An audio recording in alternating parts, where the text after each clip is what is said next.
I forgot to record the final session. So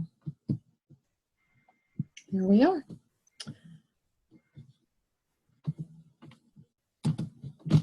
So Sadie, do you want to start us off this time, or we didn't really talk about this? Is she dead? Here I am. Sorry. That's okay. Do you have the opening reading on as a slide? Reading is going to be slides. It's the principles and purposes. Okay. And I did put in the chat box an order for us all to do the slide, to do the reading. Great. Okay. Yeah, so welcome everybody. I'm excited to see these projects that you've been talking about and working on, and I've seen some of them as they've been coming in, so I want to just do our child sliding so we can get to those. And so the order for this reading is Karina, Courtney, Jansen, Scarlett, Deborah, Eve, Terry, Meredith, Bart. So Karina, you ready to start us off? Do I start at the very top? How about I'll do the very top and then you start with we affirm. Okay. So principles and purposes for all of us. We affirm and promote the inherent worth and dignity of every person. Next. That each and every person is important. We affirm and promote justice, equity, and compassion in human relations. Scarlett. Try again. We believe that all people should be treated fairly. We affirm and promote acceptance of one another and encouragement to spiritual growth.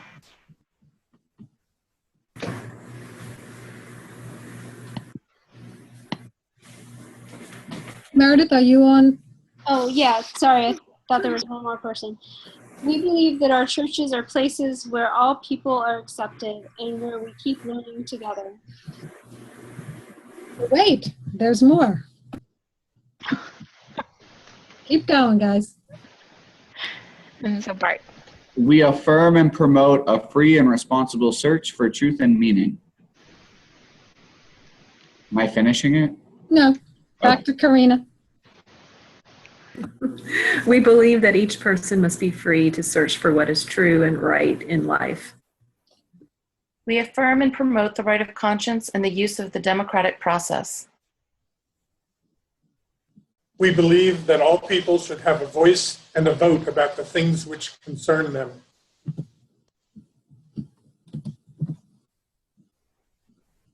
Scarlett? I can't see anything else on my screen that hasn't been read. Okay.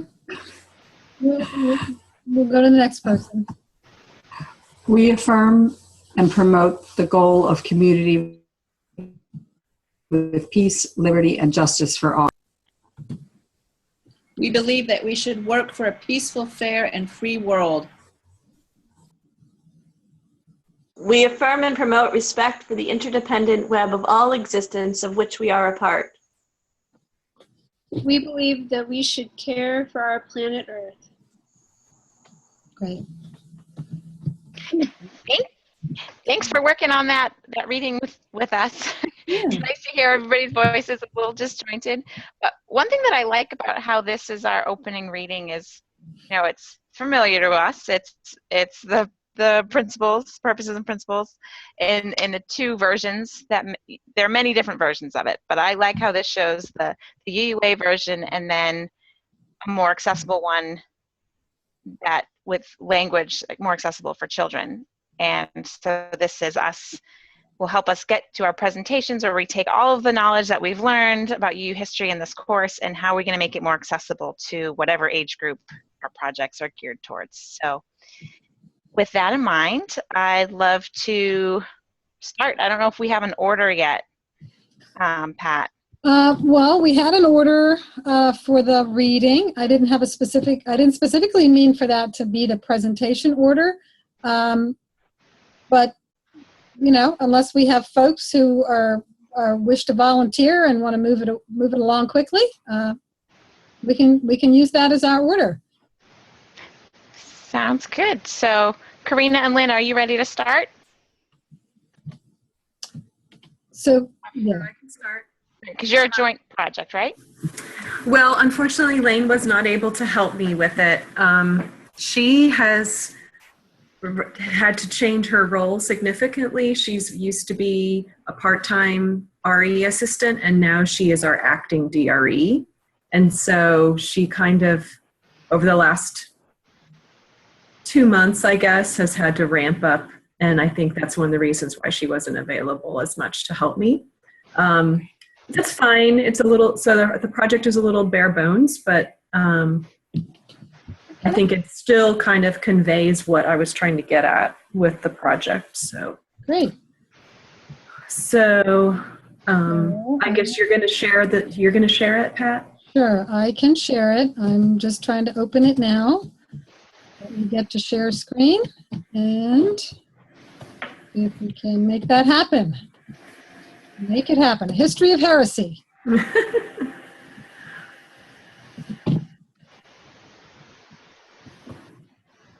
Okay. Okay, so basically what my goal was with this, because it was a reaction I had to our learning during this class, was that it would be nice to kind of have more historical background to what was going on in the Unitarian Universalist movement. So trying to kind of give context and be able to contrast the way what Unitarians and Universalists were doing in comparison to the general population. So, and I tried to break it up essentially into the same time periods that we had in the class, the different sessions. Mm-hmm.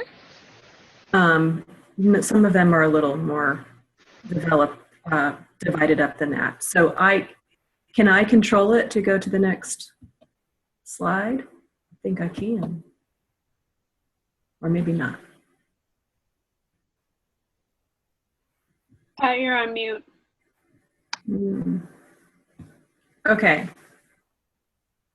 So this project was actually a lot harder than I thought it would be, because it's very difficult to kind of focus on the things that were relevant to UU history, but also provide that greater context. Because, you know, you could just go on and on about everything that was happening at any given time. And so I really wanted to just pick out a few things that seemed relevant. And that was hard to do.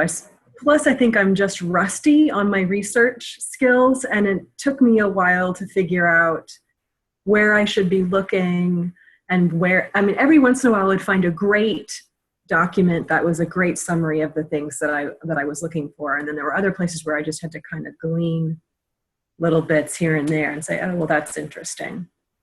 So,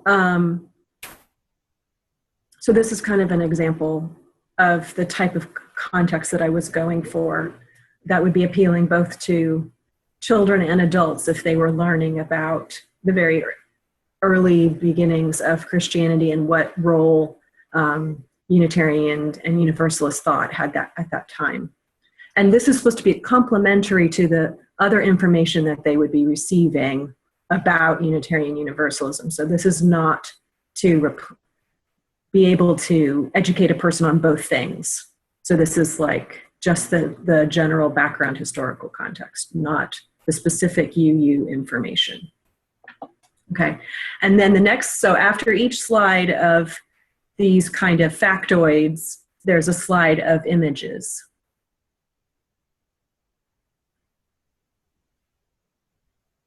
So this was just to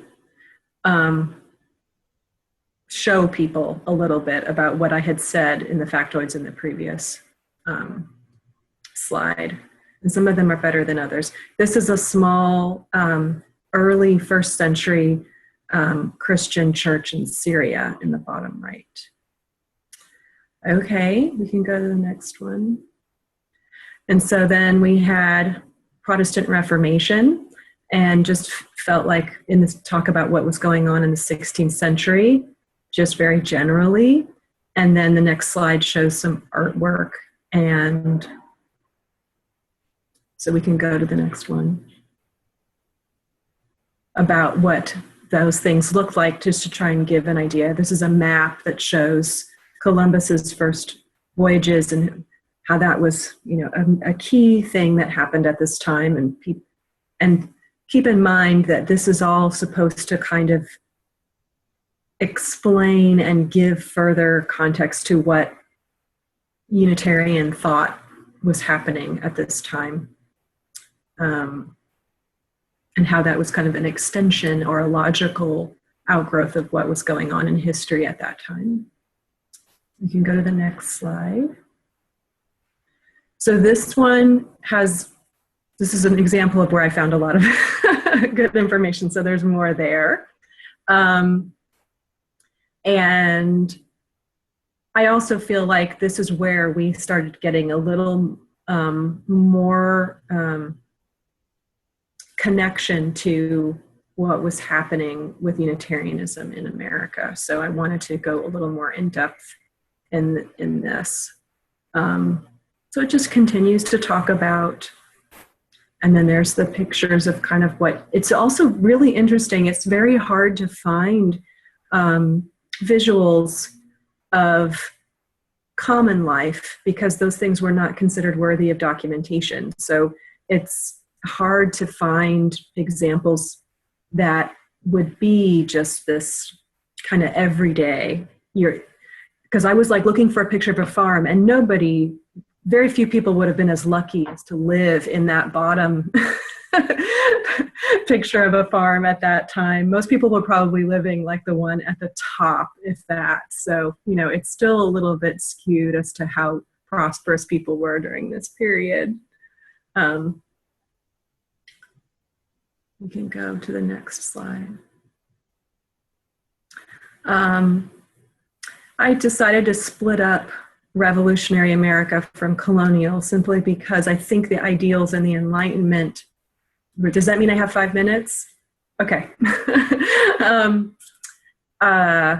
Really influenced Unitarian development as a movement. And then I talked a little bit about how the liberty around developing your own country essentially also was an important background concept to what was going on with Unitarianism, and also how women were becoming more and more less restrained in their roles, and that was a broadening of what they were able to access and do. So we can go to the next slide. And there is a picture of the daughters, an example of the Daughters of Liberty in the center. They supported tax boycotts by weaving and making their own clothing. And you can go to the next slide. I had trouble in this section. I feel like I could flesh this out a little bit better, but I had a hard time finding specifics about this time period in westward expansion, although you could kind of come to the conclusion that there was, because of that expansion, there was a lot of change in family structure and social structures. And technology really changes things at this time. So the next slide shows some of the types of technology that are starting to influence the development of the country. And in that same way, the development of thought and the transference of thought and how quickly people could communicate with one another. We can go to the next slide. So this is just some dates, not really tying it back to what was going on with Unitarian Universalist movement at that time, but it is still good background information for people to have context on what was happening. You can go to the next slide. That's that picture at the top is the very first kind of industrial factory in Boston at the time, Lowell Mills. And so these are some continuing methods of, and then I think on the next slide, I talk about how that early industrialization starts to change how people live in terms of they had a lot of flexibility about how they could spend their time or when they chose to spend their time. And that industrialization is really going to restructure that completely. Okay, we can go to the next slide. So here again are some examples of how technological change was rapid, and also showing immigrants and their working conditions, and the Depression, which really fueled the need for social reform, which was such a big part of Unitarian Universalism at that time. And then this is like, yeah, and we've got everything else. And again, I would have preferred to have a little more of this kind of feed into what was going on with Unitarian Universalists at the time. But again, it's good knowledge to have. I believe the next slide is my last one. It's a picture of Levittown and what was going on in terms of social protest movements while there was still that nice context of economic prosperity. So I think that's the end of it. I feel like I've been speaking into the void because everyone's on mute. It's like I can't hear anything back. But anyway, that's what I had, and it was a lot harder than I thought it would be, and I don't think I would have signed up for such a thing. I thought it was great. I see some possibility for like creating some dramatic presentation or role play out of some of this. Like I'm thinking about like the early, ancient Egypt and stuff, that you could have a basket full of, right, of costumes that and kind of play out some of the way life was. And especially if you could, like if you're doing it for kids, to maybe flesh out what life was like for a child during that time. I think that was great. Yeah. Yeah. So just to have it be this kind of supplemental resource that people, if they're learning about a particular person in Unitarian Universalism, or Universalist history, or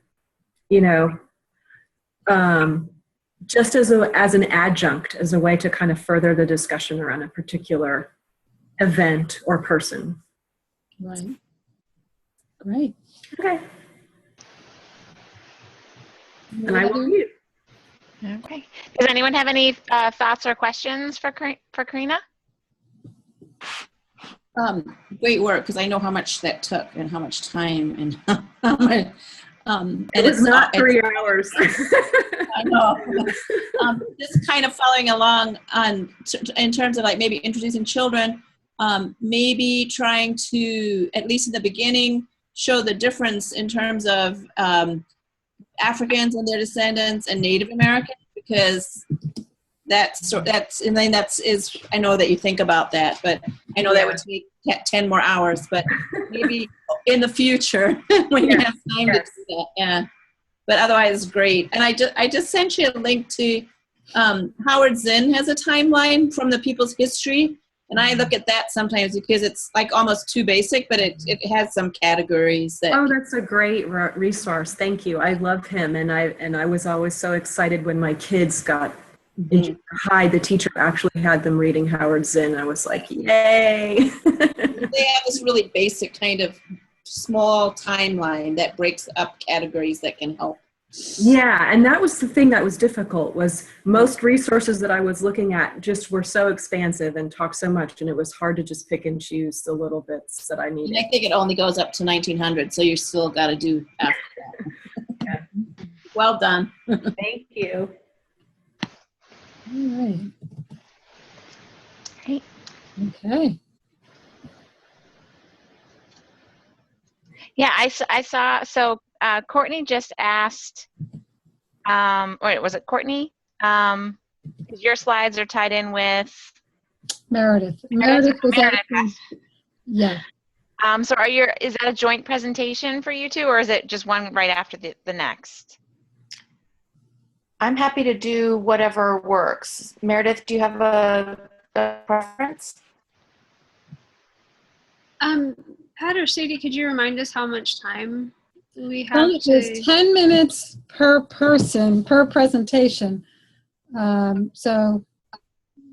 And I don't think mine will take 10 minutes. Okay. So we'll just take as long as you take. And if you're less, then we won't be as crunched for time. There you go. Okay. Do you want me to go first, and then Meredith, will you tag on after? Yep, I'll jump right in when my slides start showing up. Okay. Yeah, that'll take a minute or two to swap. Okay. So I started, as you can, I don't know if it's still there. Oh, look, it's still there. Started to do the history tour of UU influence and the kind of the mutual influence of Unitarians and Universalists and the kind of just fledgling and more modern government. So it started as a one-day tour of sites. It realistically, I think if we followed this, it would be a 4-week tour of sites that are relevant to this history. I was kind of aiming for coming of age at the earliest, at the youngest, and then adults, and anything in between. And the goals were to make connections between our past and our present and to gain a sense of one's own religious identity along a timeline. And then I added in a little place where you could practice your faith in action. Next slide, please. And here's a beautiful picture of Washington, D.C., and you can see the Pentagon right there, which was probably, in absolute existence in 1600. Next slide, please. Here are some learning objectives. We can skip the details. Next slide, please. Thank you. So here's a rough itinerary. We would visit the Clara Barton House. We would study a little bit about John Quincy Adams, move to a little bit of Thomas Jefferson, and then begin talking about the civil rights movement.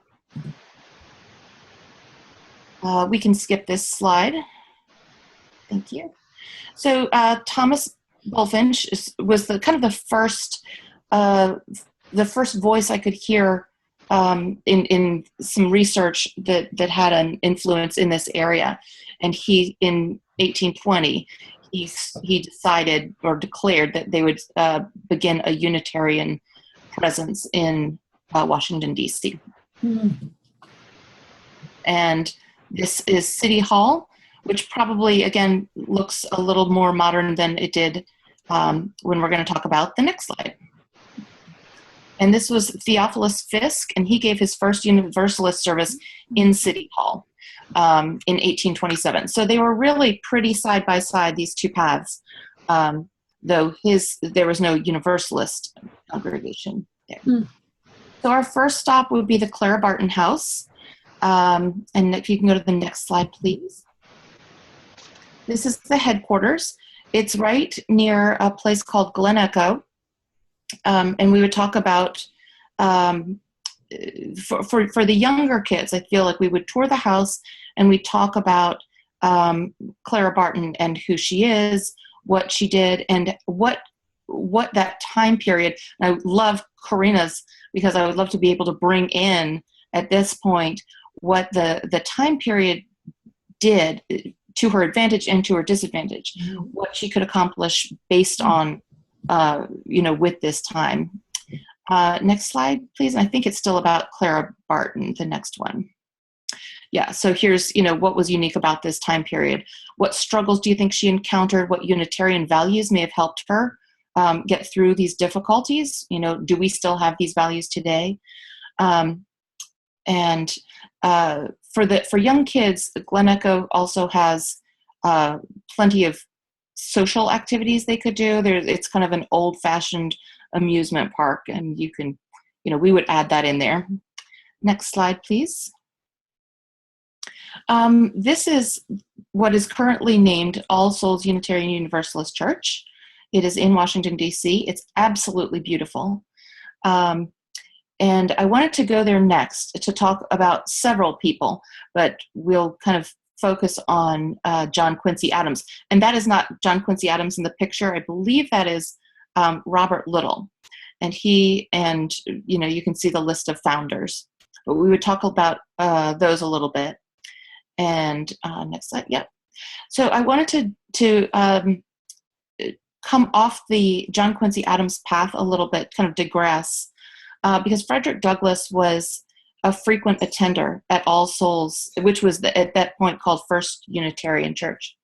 Thank you. And he would come and argue against the idea of universal salvation. And I really wanted us, even between the coming of age kids and the adults, to think about why someone in his position would feel so strongly against universal salvation. We can go to the next slide. Here's some discussion questions that I would do for all of these slides. I didn't do all of them, but here's some of the questions we would talk about. For instance, what new ideas about government were being presented to the world in the 1820s, and how do you think that those ideas and the Universalist and Unitarian ideas were co-influential? We can go to the next slide.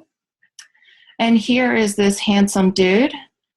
He, in addition to co-founding the first Unitarian congregation, he also fought really, really hard to create the Smithsonian. So we would go visit the Smithsonian.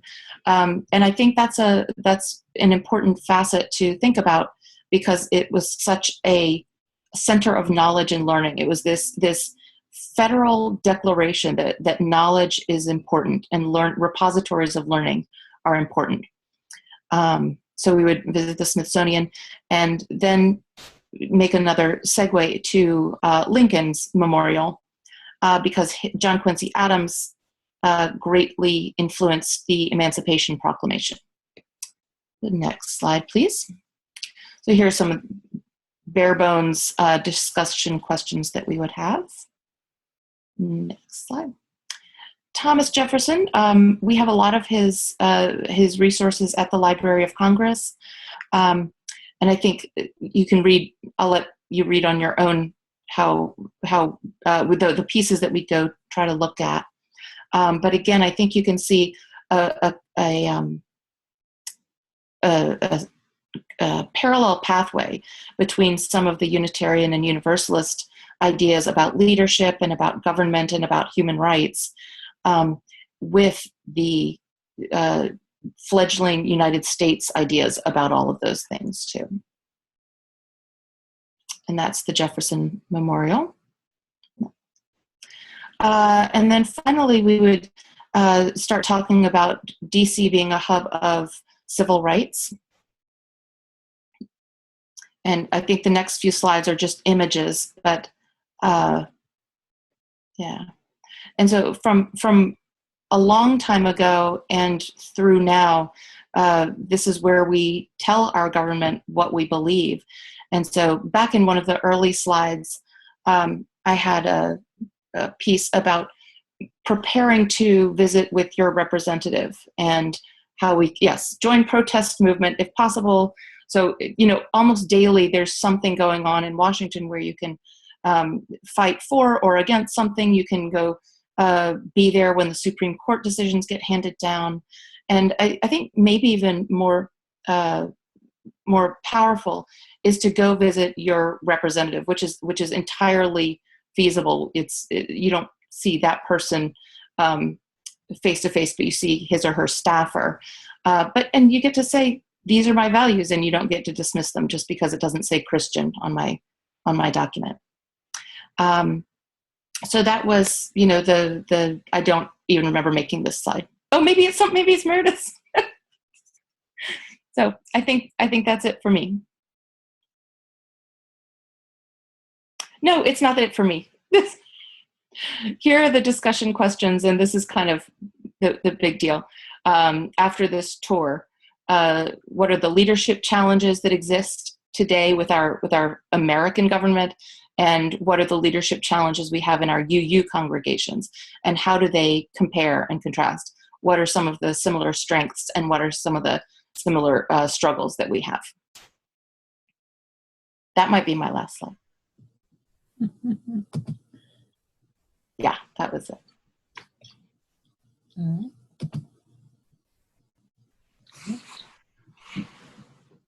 right. If you continue on the same, so my slides are just at the tail end of Courtney's, so like tacked onto her presentation. They, So for everybody else, basically Sadie connected Courtney and Jansen and me because we all are doing similar things, but we didn't really, at least I didn't have the time to really connect. And so basically my presentation is just tacked on the end of Courtney's as a way of connecting them. okay. I'm looking. Unless it's an old version of the document. Looking. I don't see it attached. You have a copy of it, Meredith? You might be able to screen share it. You can just, yeah, we can have you screen share. Okay, give me just a second here. Sure. Okay. Well, you're working on that. Could we talk about Courtney's? All right. Yeah. I've been to DC many times, and I loved kind of going through a virtual tour with you on that. That was a lot of fun. And I love how you added extra pieces to some of the sites that a lot of people will go to anyway, and giving some more context for it. Thank you. Really appreciated that. Yeah. And great discussion questions. I like the themes of tying it into U.S. government, and it'll be interesting to see how each city may come up with its own themes that are particular to that area. Yeah. So, I really like that. Mm-hmm.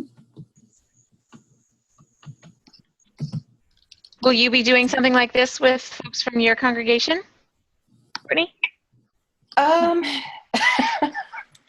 I would like to, but right now I'm tired. Sure, not right now. Someday maybe. Someday maybe. Yeah.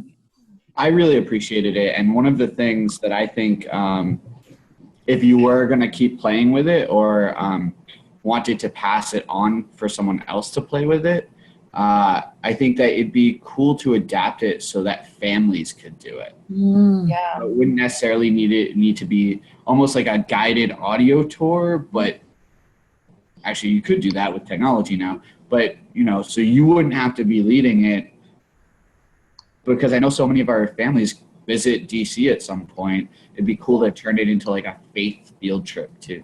Yeah. That would be really neat, and I think you should do it. I think that might be outside of my job description, but I can connect you with someone.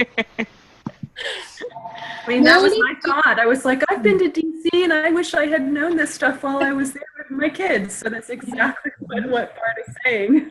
And so now Bart and Karina can do the audio tour, and they can record it together. And then I'm going to be so excited to take my kids on it with your voices. Meredith, do you want us to circle back, or you think you're getting there? Nope. You look a little frozen right now.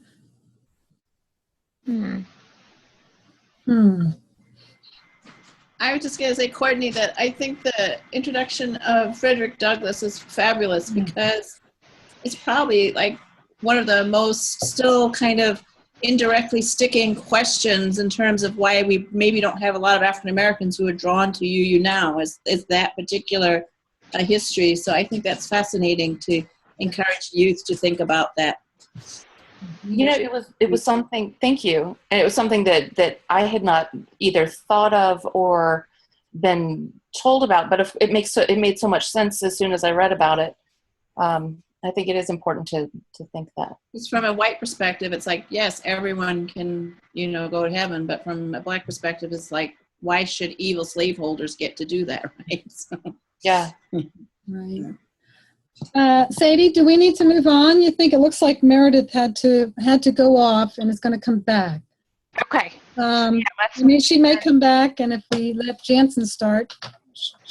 Okay. Yeah, and you have All right, Jansen's she's back. Let's see if she's. How you doing, Meredith?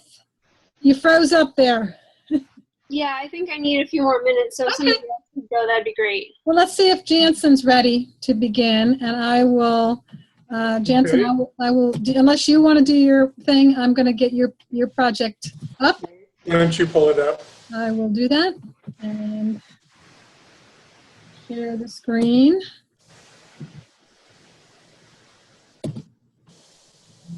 Okay.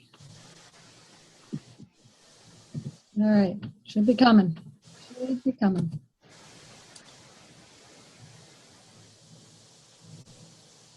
It was there for a second. Yeah, it says it's opening. Not there. Is that it?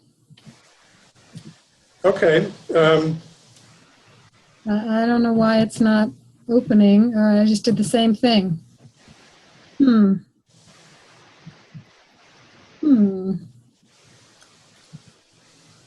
right, well, we may just have to use it to do this way. That's a different presentation. Okay, let's see if we can make it work like this. I don't know why it's not going up into full presentation mode. Okay. Maybe because I just sent it in the wrong format, but this will work Yeah, fine. that's fine. If everybody can see it, we're going to go ahead and we'll just do it this way. We're flexible. So the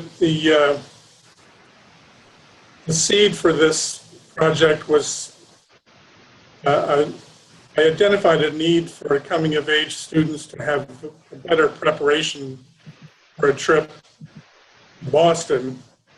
Our own group was woefully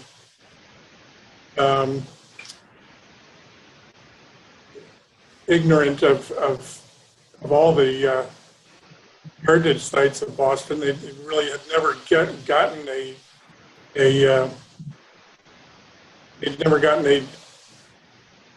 any kind of history of all the buildings, the people, the events there. And so that evolved into a bigger idea for a curriculum that would include more heritage sites. And my list of sites is not complete, but that's as far as I got. And so I put those initial slides together, and then I decided to focus on Philadelphia. I used Courtney's format, and so the third session was on Philadelphia. And just like Courtney, I found a map of Philadelphia from 1776, much smaller city than it is now. Next slide. And so my itinerary was really focused on the three city churches that are very historic. And so I started with First Unitarian Church. Joseph Priestley helped found it, and William Henry Furness was the first minister there. And there are some important people associated with that church. We learned about Frances Ellen Watkins Harper. There's a beautiful plaque in the sanctuary there about her. Laura Matilda Town is an educator. Did we talk about her during our curriculum? Well, she founded a school on the Outer Banks of South Carolina. When I was working in First Unitarian, my minister, Nate Walker, went to visit that school and filmed a video blog there. Cool. Martin Luther King, when he was a ministerial student in I think it was Upper Darby, Pennsylvania. He came to First Unitarian Church and heard a presentation about Gandhi. And clearly that was a huge influence on his life. So, he and Coretta King, well, I guess we learned about that. They had decided against becoming UUs, but they had considered it. Then the next church would be the Unitarian Universalist Church of the Restoration, which is in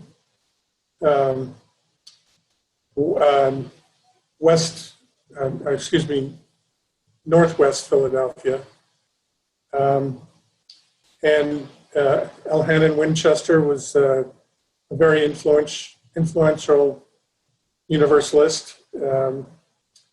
Benjamin Rush attended services there.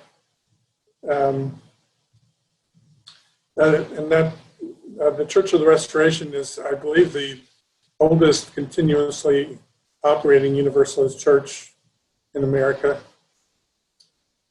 And then the third church is the Unitarian Society of Germantown. Martin Luther King preached there a number of years afterwards, after his attending services at First Unitarian. If I'd had a little more time, I would have reached out to a fellow named Richard, I can't think of his last name.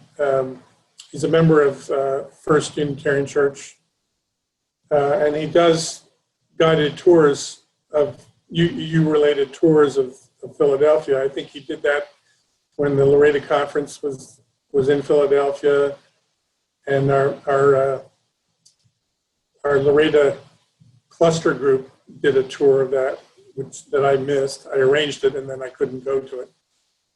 So I would have had a lot more sites there with some more time. So this is the First Unitarian Church as it exists now, designed by Frank Furness, the son of Henry Furness. And this would be a slide where I would add, talk about the people that were just listed in at the beginning. That's the interior of the First Unitarian Sanctuary. I believe that was painted in the historically accurate colors. And you wouldn't believe how many rock concerts there are there. So the next slide is the Church of the Restoration. I couldn't access an interior of that. I remember going to YouthCon there in the 1970s. That would be a slide for about Winchester and the historical facts there. And then I couldn't really get a good picture of the Germantown Church. So if you can skip to there you go. Using Courtney's idea, I developed some discussion questions. So these would all be related to the parts that are missing from my presentation. I think that I'm fascinated by the whole idea of this restoration amongst some Universalists who thought that people they had to be held accountable for their lives before they were saved. And that led to some crazy ideas, such as spiritualism.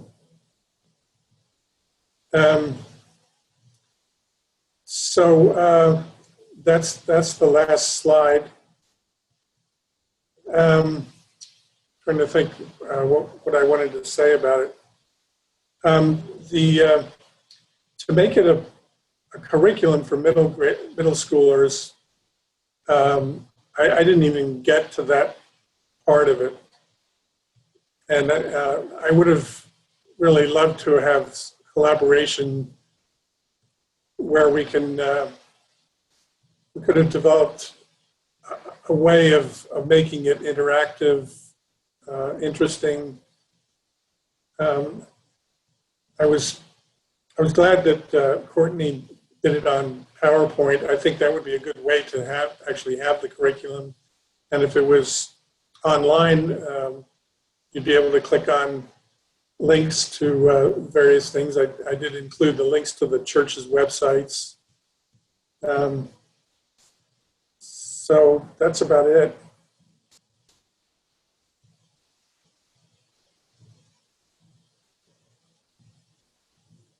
You're muted, Pat. Yep, I was just going to say, I love this whole theme of touring heritage sites.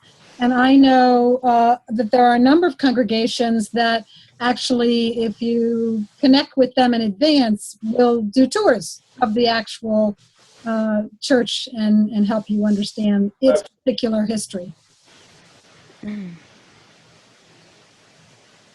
So. I love this idea too. I think you should really push it. I think you should go to the UUA and see if they can set up a page at the UUA website where you have a world map and you can start to ask people anywhere who know history about their specific spot to add it in to, you know, something that tries to kind of where you could click and you could read about that spot.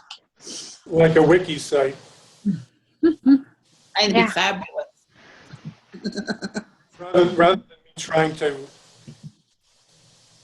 find out all the facts, just open it up to the whole community.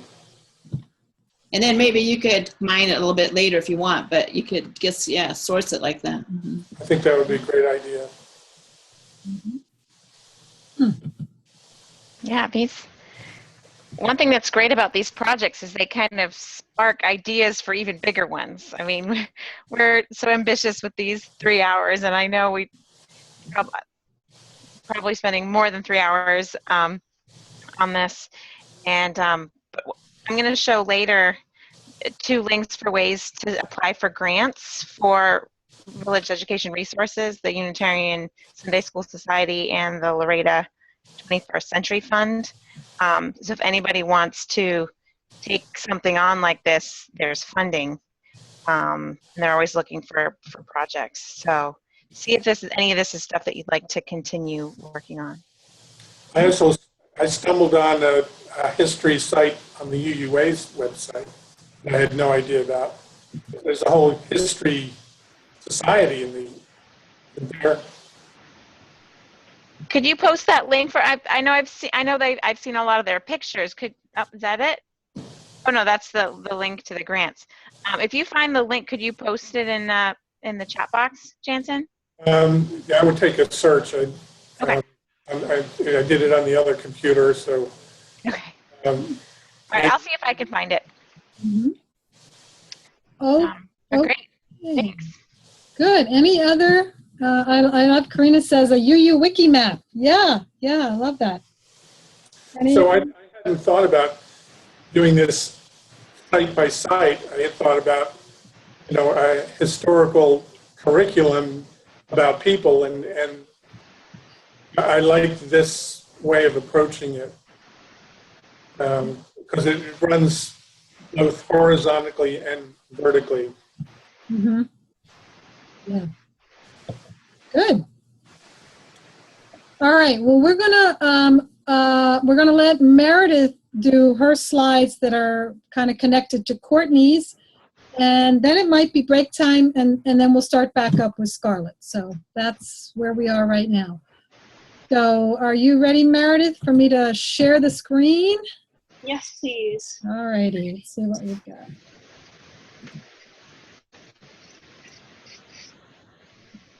So when I started off on this project, I was thinking about a Chicago specific tour, but really there was some pretty interesting stuff in Madison and then southeastern Wisconsin. So I decided to include those areas, and I kind of, in my idealistic world, I imagine our youth going on a Friday evening up to Madison and spending the night with their youth there.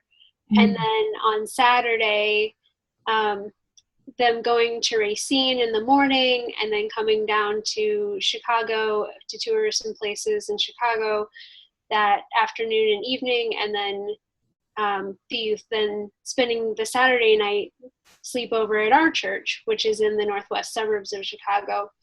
So kind of a bonding experience. I'm not sure how realistic that is, but that's kind of something that I dreamed up while I was working on this. Next, please. So the first site is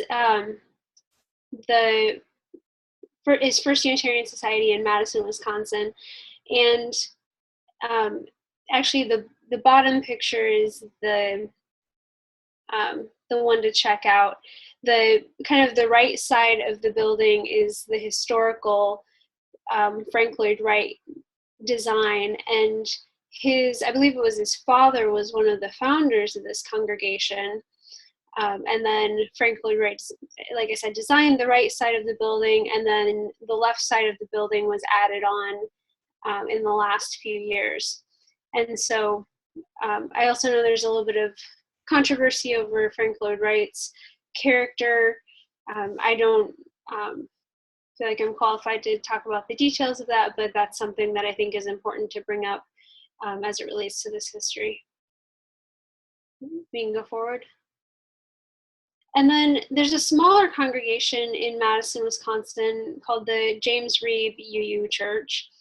And so I think it would be a neat place to visit, in part so that the youth or whoever are on the tour see the contrast between the First Unitarian Society, which is one of the largest congregations in the UUA, and then this much smaller congregation, James Reeb, that was founded in, I want to say 93. So it's a very young congregation, relatively speaking. And so I thought it would be an opportunity to touch on James Reeb, his history of activism and the civil rights, the role his death played in the civil rights movement, and then also talk about the history of fellowships in the Midwest and UU polity, since I think it's easier to relate to starting a congregation that started more recently. We can go forward.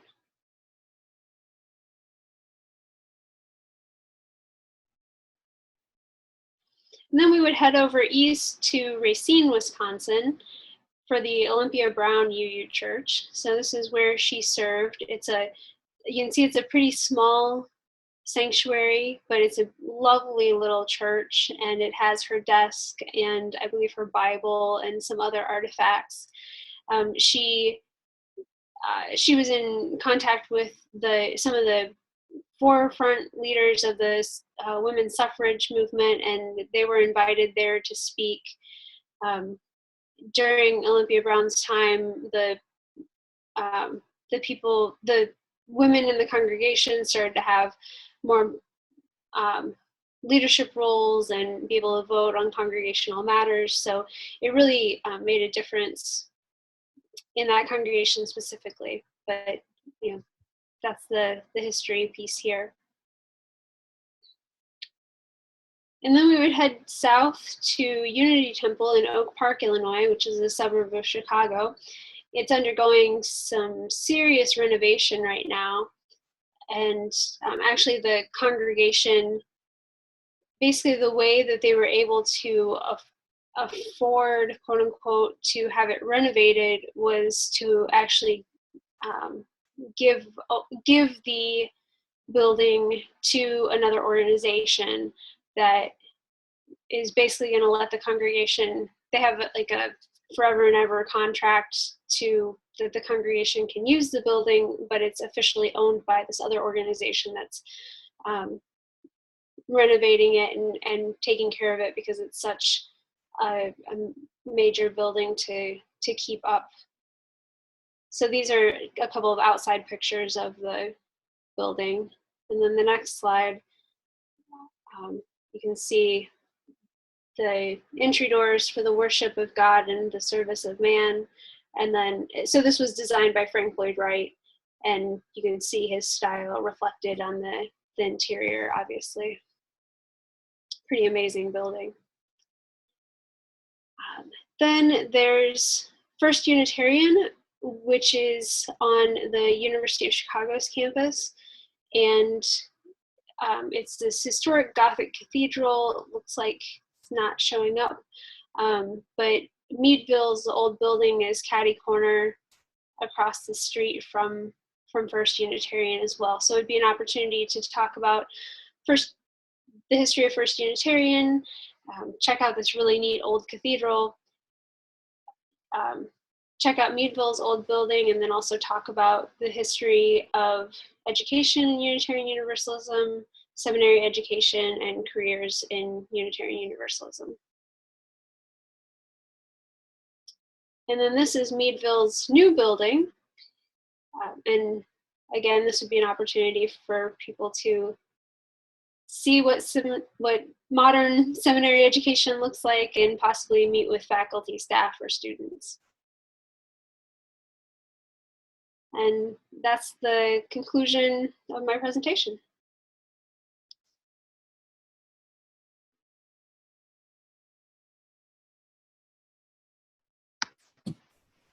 Neat. Neat.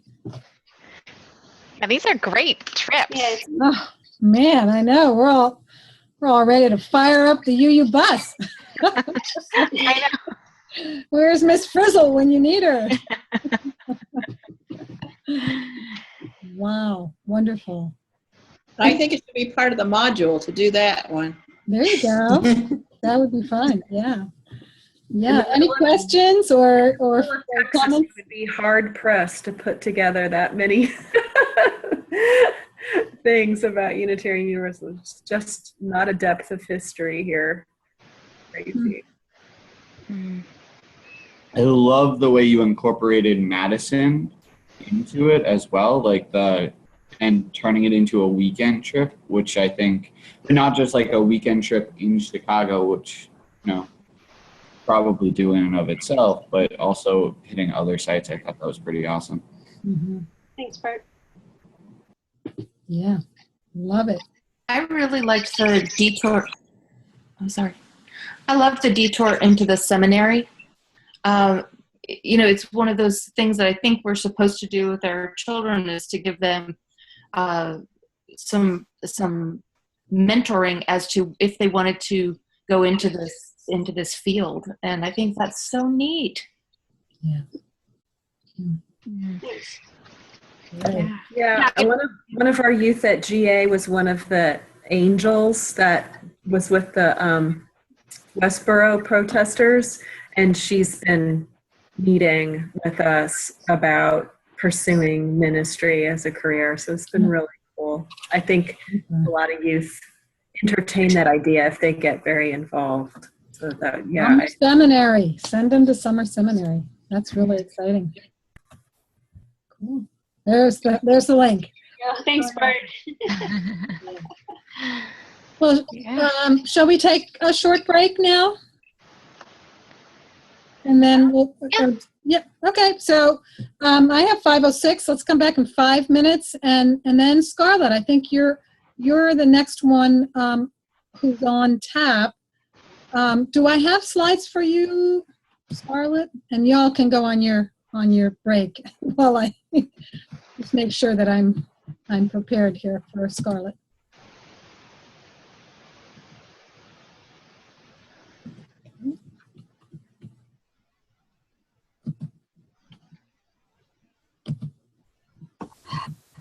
Yes, I sent you a PowerPoint. Okay. Or I put it in the folder. You did put it in the folder? Yes. Okay. Okay. So it's from first to Let it seventh. be From yeah, first to seventh? I got it. Yes. Okay. Okay. We'll see you in a few minutes. Thank you. Great.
So we're coming back. Yay.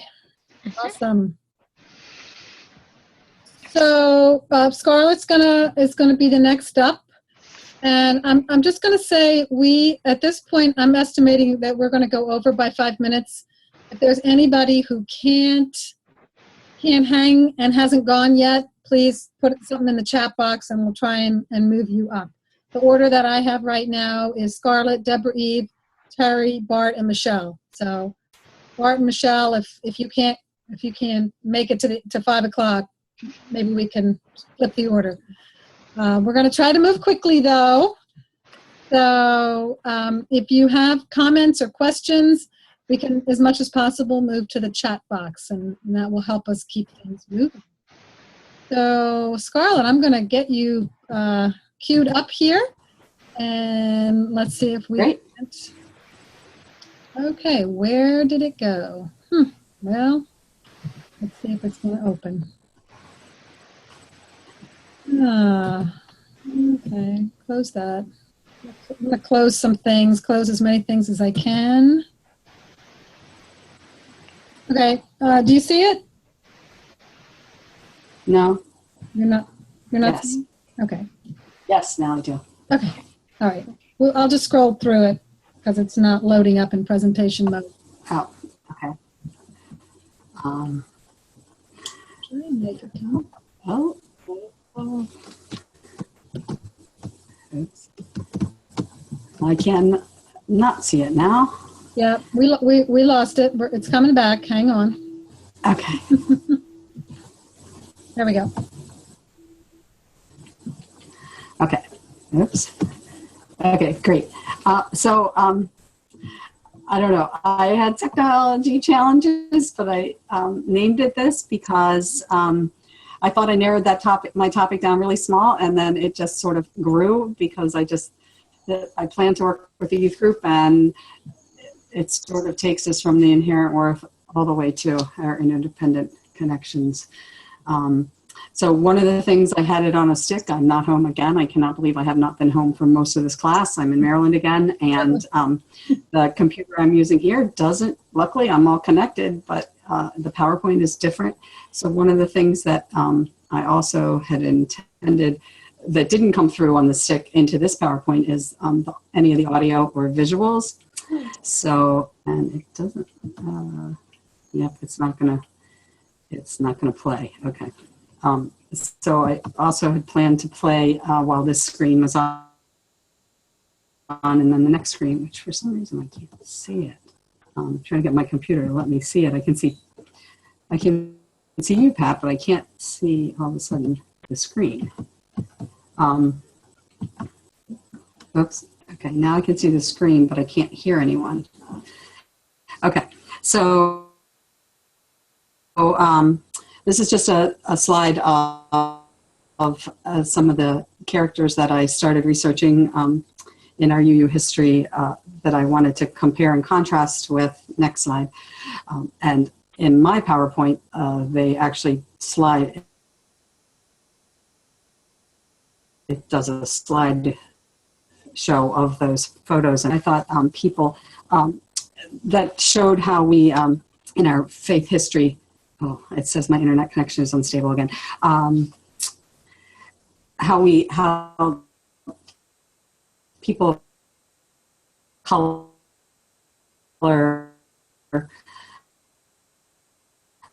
stepped up, and we sort of, we did that quote that no discussion of praise or satisfaction was uttered from us, and we shunted him off, and he became a chaplain in the military.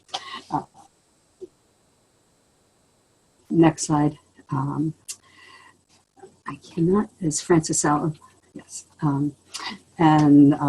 Let's see, I chose her because she was so interested, and that, I don't know if anyone else got this, but the women in our history seem to have been so thoughtful and far-reaching in their thoughts than anyone else, and that, and I loved it that she was the one that said she was for the changes to the constitutional amendments because of all the problems with lynchings and things that we needed to get the rights for the black men, and then we could work on those for the black women.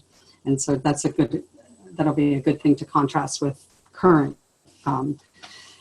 events in trying to get, where transgenders aren't getting a lot of rights right now, but we got them for gays. So it's, it's a process, and that'll be a good thing, I think, for the youth to see. Next slide. That was Frances Well. And that she was celebrated poet of her times, and very few of her writings are still. And there's it's a good example.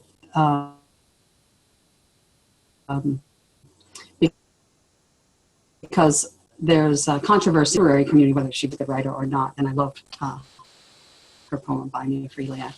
Next slide.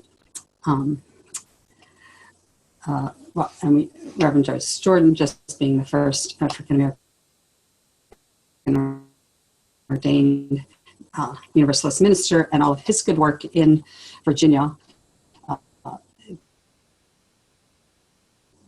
showing that there were Black Americans who were willing to things like that. So he'll be a good, he did great things. Next slide. Another example, William White proposed that we have the Urban Colored Church, Unitarian Colored Church group, and nothing happened. He made that proposal and they didn't do anything about it. Again, just showing how we were a little slow there. Our contemporaries, our white contemporaries, were just enmeshed in the current thought, and they weren't as ready to take the leaps yet, unfortunately. John Van Schick,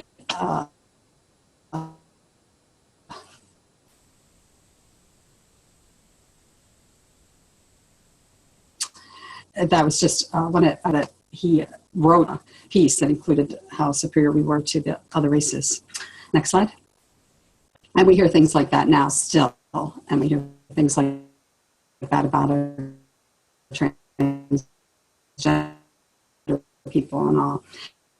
And then the wonderful history of Reverend Joseph Fletcher Jordan and all the things that he did and how he stood up.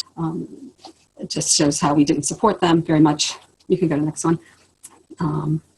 All of those. The next one should be his daughter, who took next.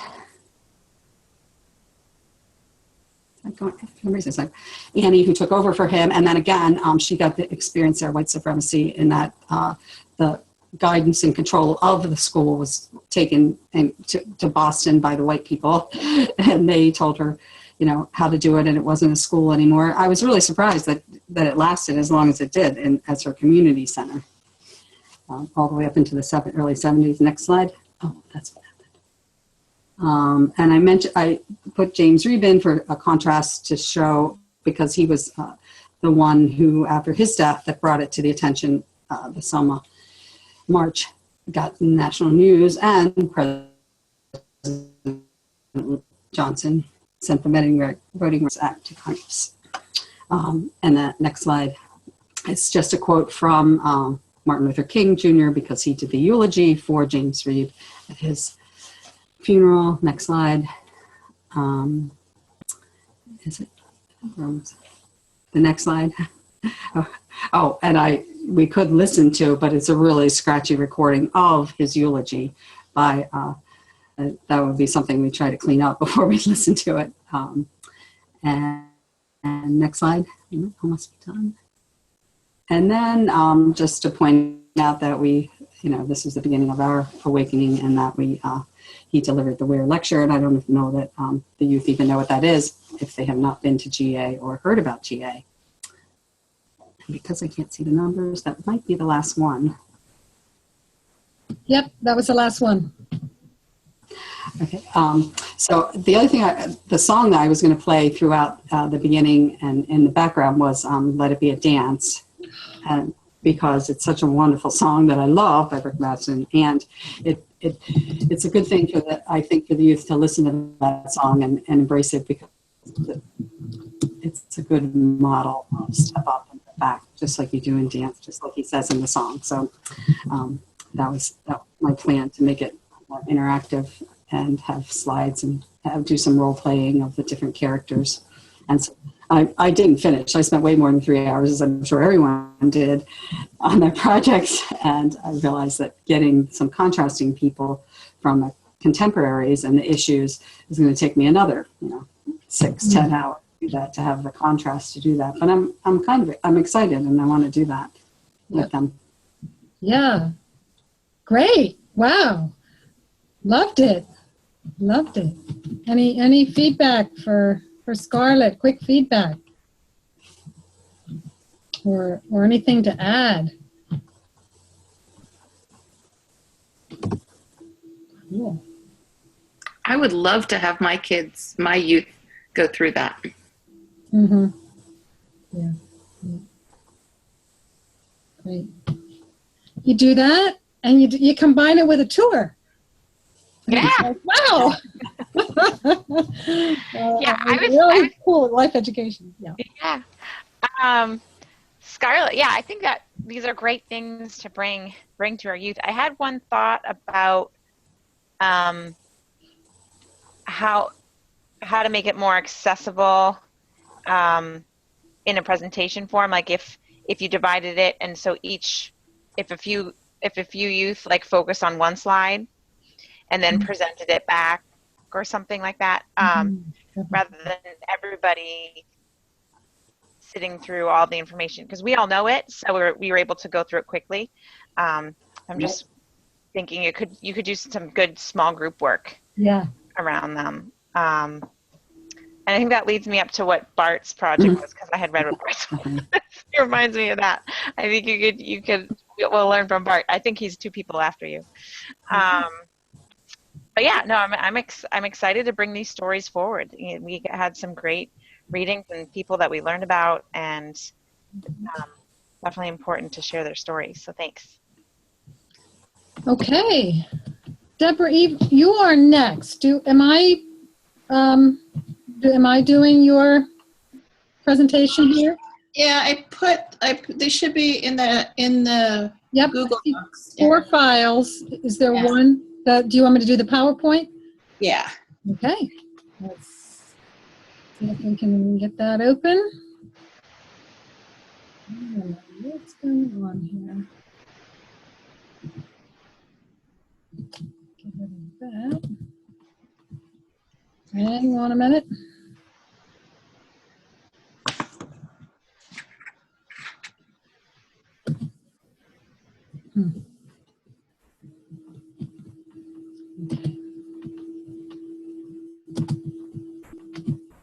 All right, got it up and sharing the screen. So there we go. So I kind of set myself some goals, and then of course found out that it was going to take way more than more thinking. But I guess I'll just tell you what they were, because I'm fascinated by some of the quirkiness of all the people that we have read about. So I'm kind of keeping quirky in my head.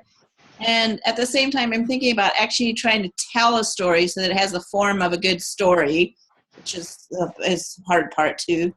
And that is for a multi-generational audience. So I want to tell these stories about individuals, but that they're connected individuals. So I'm trying to think about those as kind of themes. I want to try and tell stories that are diverse, that share diverse perspectives.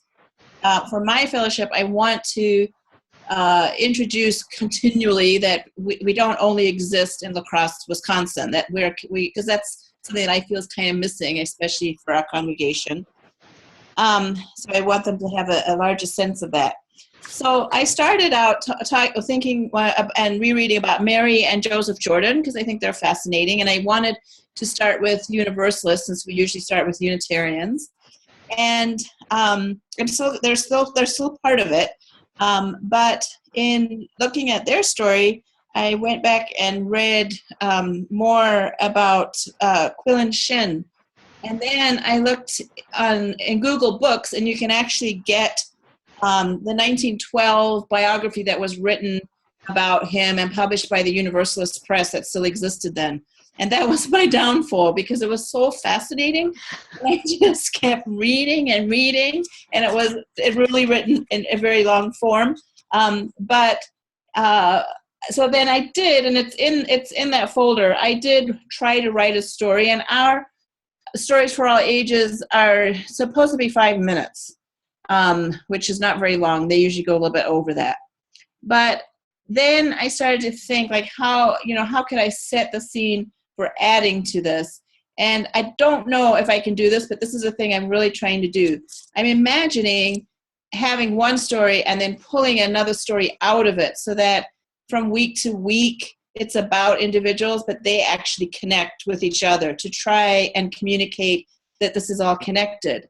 So I've read that Quillen Shin preached the first service at Mary and Joseph's church, the Universalist church. So I kind of started with him, and then I want to pull that story out for the next week, and I haven't written that one yet, but kind of see if I can keep going, if I can find some kind of thing that connects them.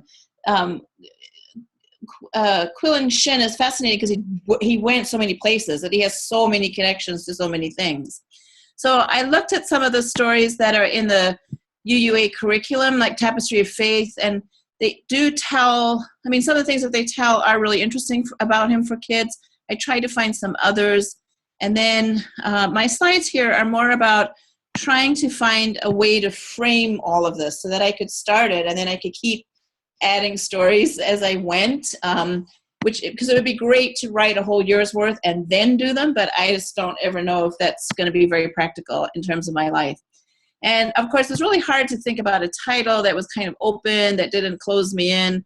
And I started thinking about, these are all people who are pushing boundaries in all kinds of ways that have to do with race, class, religious, theology, but also politics, all the things that we've been talking about.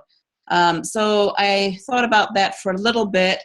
If you go to the next slide, I started to kind of write it so that I could formulate it in my head. I don't think this is final. It's more in a draft form, but to try and kind of frame, but trying, for me, I never really have time. I'm good at doing a lecture because I teach, but I want to be a good storyteller. So I want these to be very accessible, and that's the thing that I'm working on.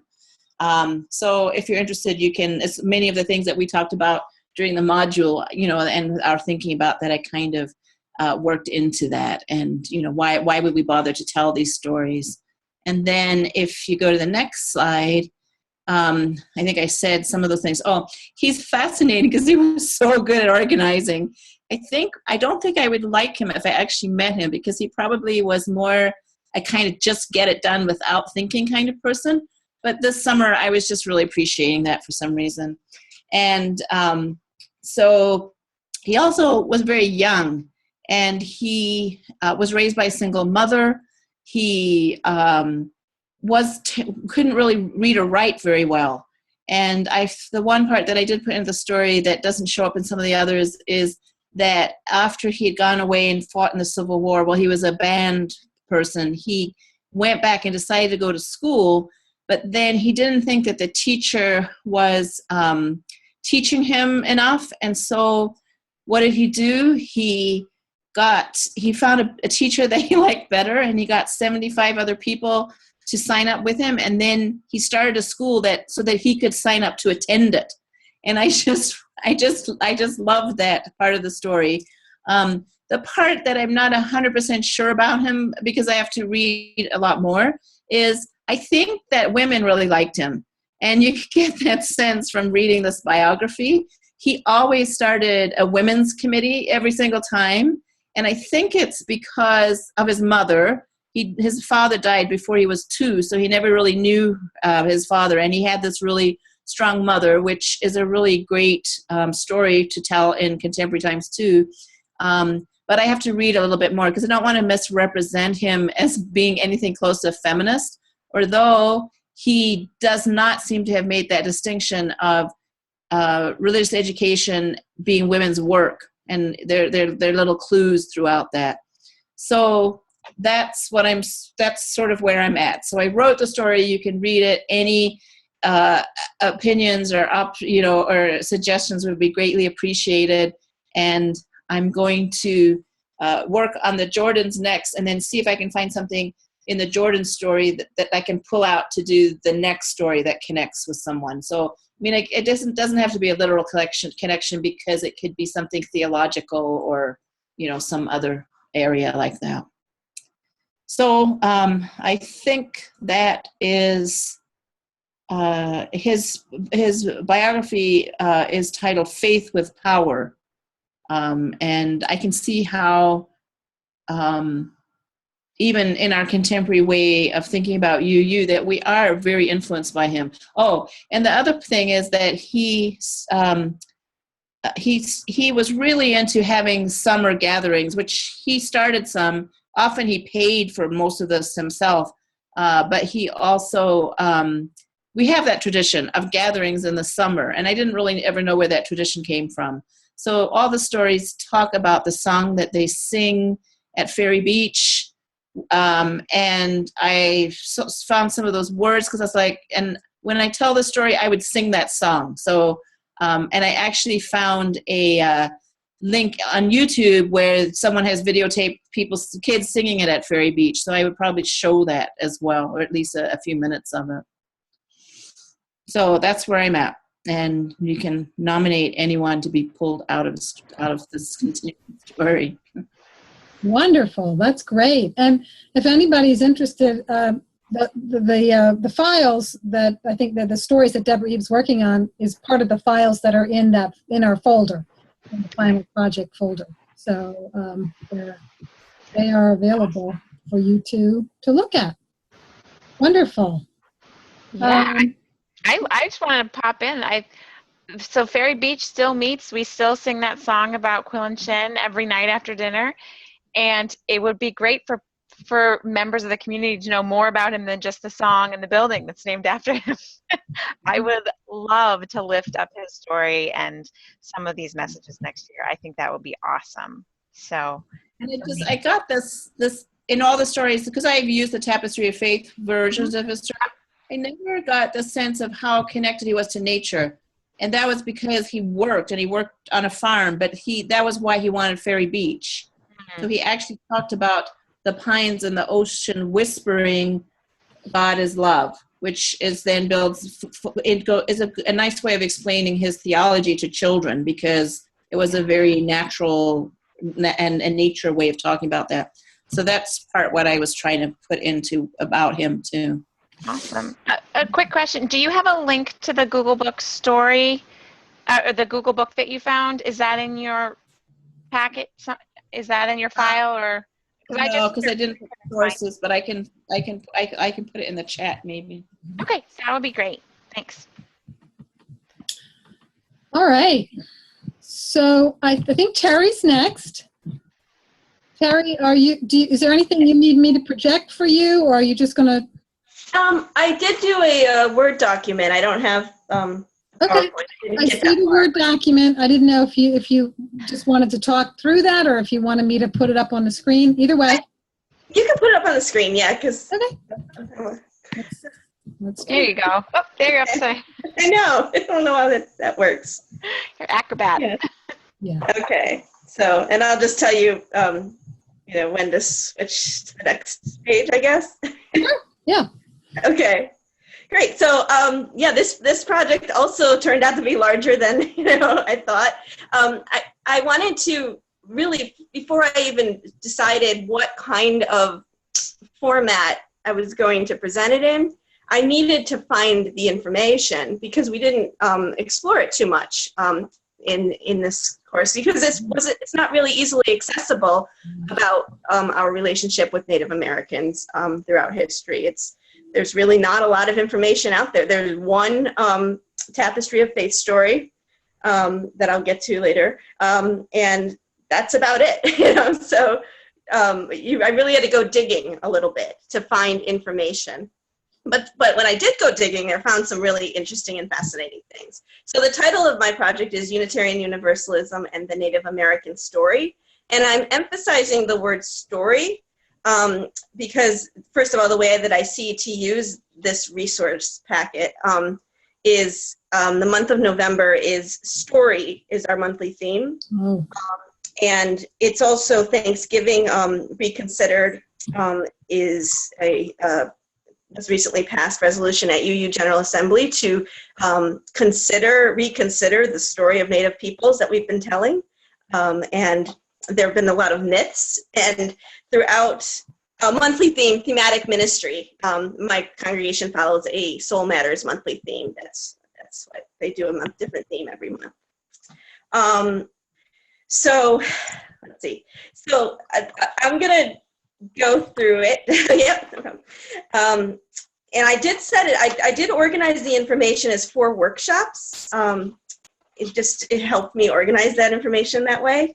Although it can be, standalone lessons. I have a couple ideas of pulling things out for a time for all ages.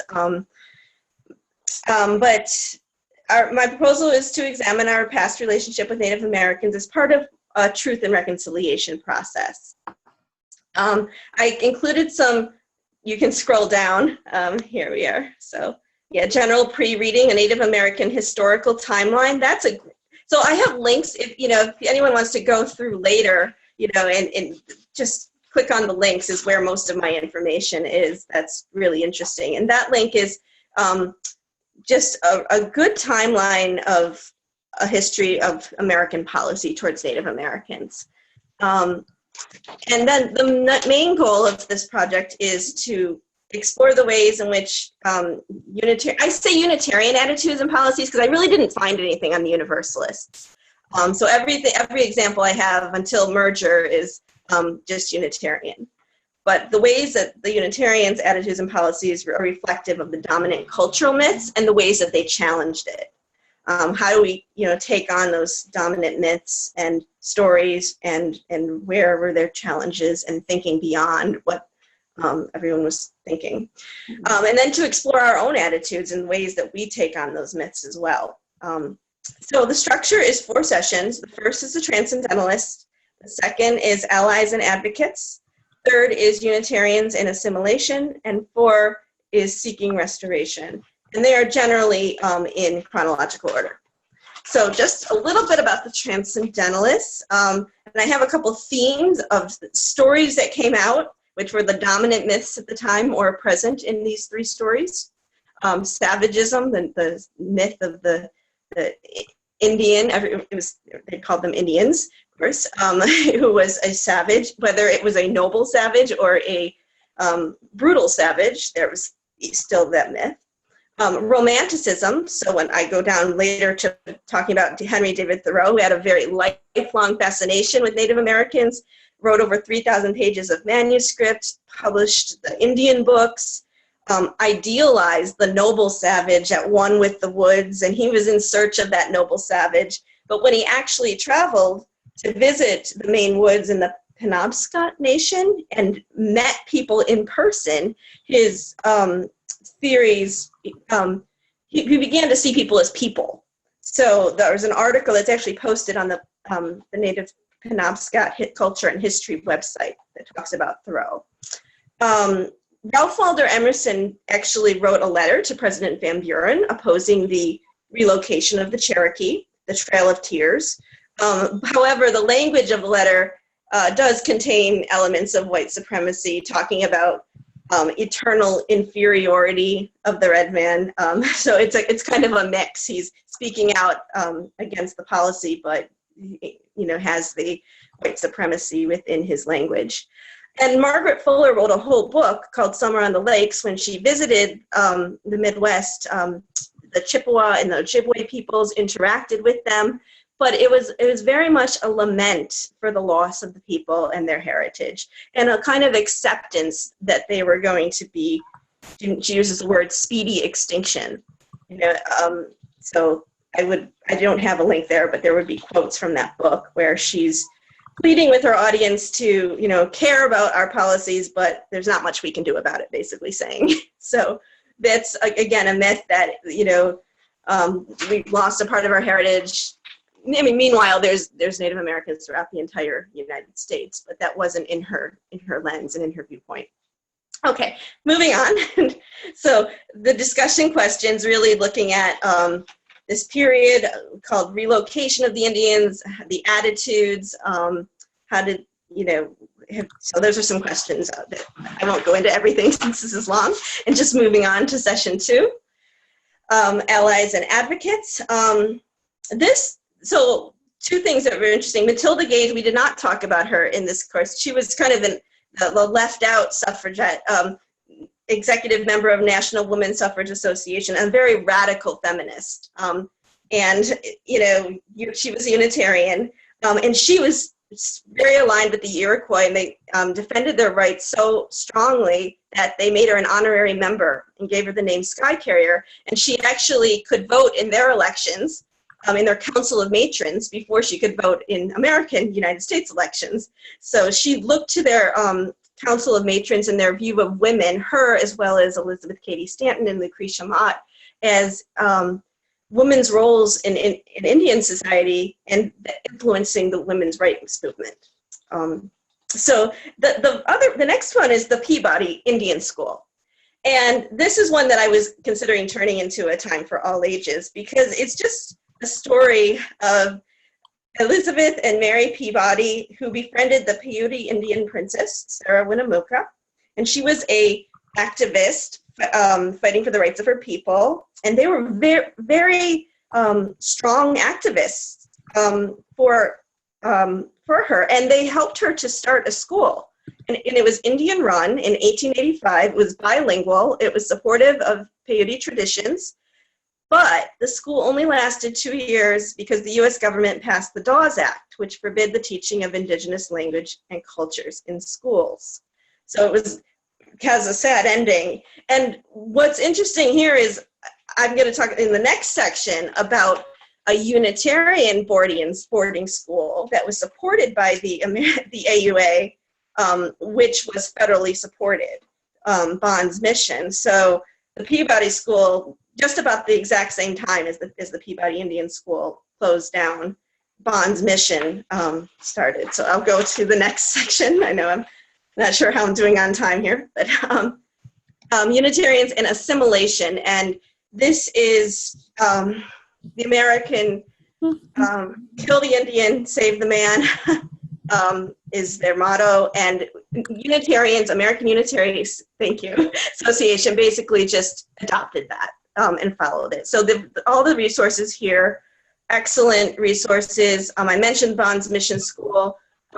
There's a great video from Reverend William Sinker talking about how the Unitarians ran the Ute Reservation. They were in charge of the Ute Reservation for 7 years. And anyway, you can just click on the links and find out more information about that. And he apologized to the Ute people.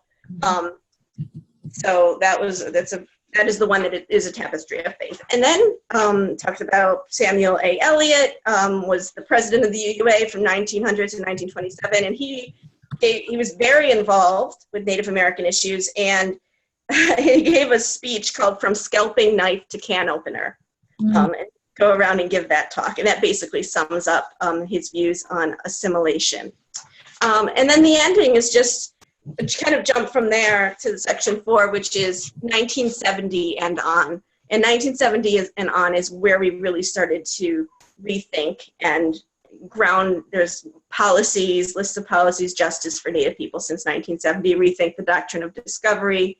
There's a little exercise on looking at the song, We'll Build a Land. So that's quick, I'm done. Okay. Right. Wow. Wow. Wow. Okay. So yeah, there's a lot here, and I could just make this, it's so interesting. I could get carried away and just doing research. So yeah, I a Unitarian Sunday School Society. That looks like a curriculum to me. Yeah, it's like a grant proposal. Fabulous. Wow, we love it. Looks like lots of supportive comments there in the chat box as well. Thank you. So I wish we had a little more time to really to spend some time with that. Thanks. Thank you. Yeah, thanks. All right. Everybody take a deep breath. And now I think Bart, is next up. And Bart, do I have something from you as well, right? I think I'm sharing my own screen. You are sharing your own screen. Whew, okay, I get a break. Wonderful. I just like to control things. I think it's because I'm good with that. You know how to do that? Yep, I think we're good. So I love talking about UU history, as you all may have noticed over these 6 sessions together. And over the past couple years, I've noticed that it's really hard to condense UU history into 2.5 hours, which is usually the amount of time that I get given to talk about it.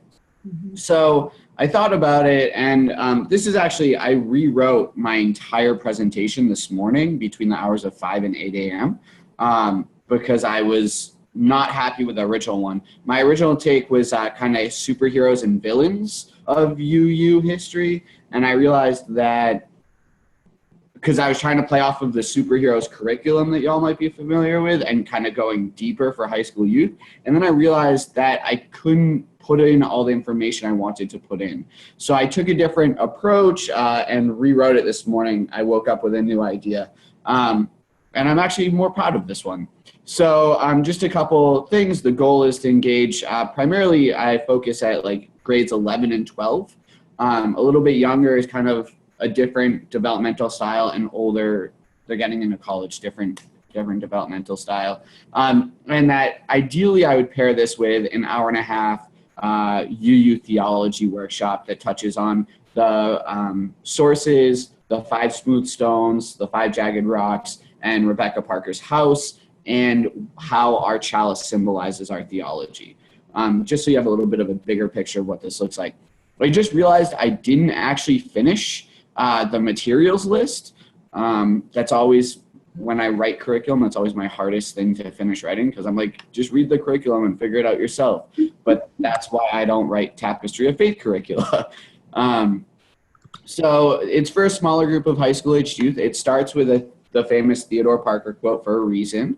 And then you'll notice if you ever find like a workshop outline and it has "When our heart is in a holy place, love will guide us," and "Blue Boat Home" involved in it, I probably put that together because those are my 3 favorite songs. So I always force youth to sing because I'm horrible at it. Meredith knows because she watched me make youth sing with me this summer. So, I wrote it kind of as a facilitator's guide and tried not to switch into my own style. So an introduction, a short but deep dive, highlighting that, some of the struggles our faith has had over, and take, for instance, the Chalice Lighting by Theodore Parker. I use that so I could reference him and, reference that he is a noted abolitionist and super radical and super kind of racist too. Not kind of racist. He was racist. So to start that conversation, I wanted to keep it active. So the original outline I had actually had a storytelling component, and that's because I really like to tell stories about UU history. And I realized, this isn't about me. And this would be probably the most time-consuming part of the entire thing. And I actually didn't get to finish like the Post-it notes and all of that. But essentially, it would have a timeline. You'd put up some key pop culture history references and a ton of Post-it notes with UU history timeframes. I am very much a let youth use their phones if they're not texting people off-site. So I would let them use up their phones to use exact dates. And I also know that if I let them do that, it prevents them from getting into pointless arguments about whether or not this happened before that, etc. It lets them move a little bit more fluidly. There'd be some question and answer period after 10 minutes. Have them try and put up as many as they can. Make a contest out of it, but everybody gets a prize. You all know the spiel with that type of stuff.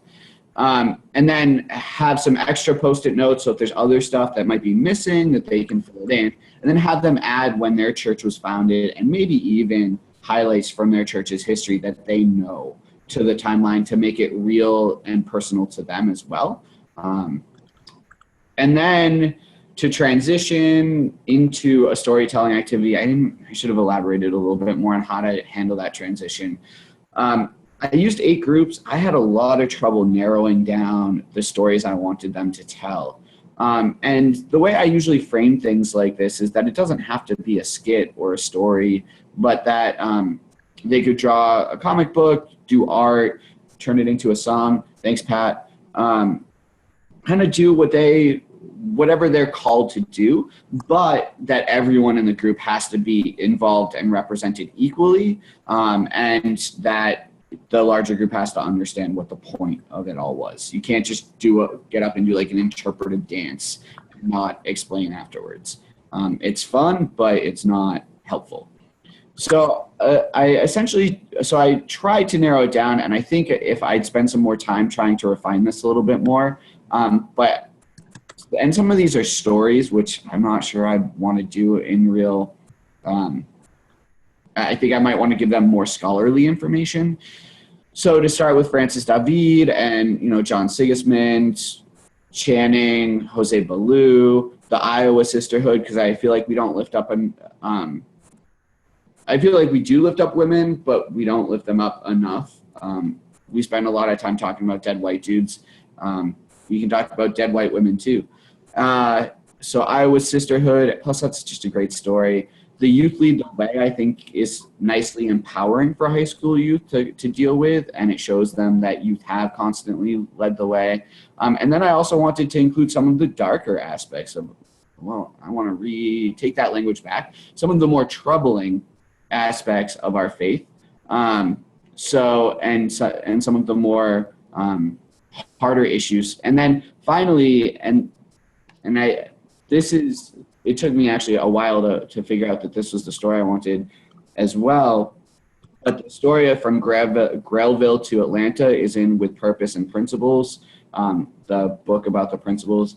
And it's about how the UU Women's Federation and the Women on Religion resolution in 1977 led to the principles being adapted and revised and amended to actually the 7 principles in 1984. And I find that most youth and most adults don't know that at one point we had 6 principles, and that the Women's Federation was key in having 7. So they'd have 30 minutes to plan it, have the group take a quick break, sing Blue Boat Home. Again, I warned you all. Have them present in chronological order according to the stories, not necessarily in how they're handed out. The stories there were how I had them in another document. Have them break into a pair share, because I think it's important for them to then have some small group time to reflect with each other, and then to break into journaling, because that's a major practice of what we do at our leadership schools.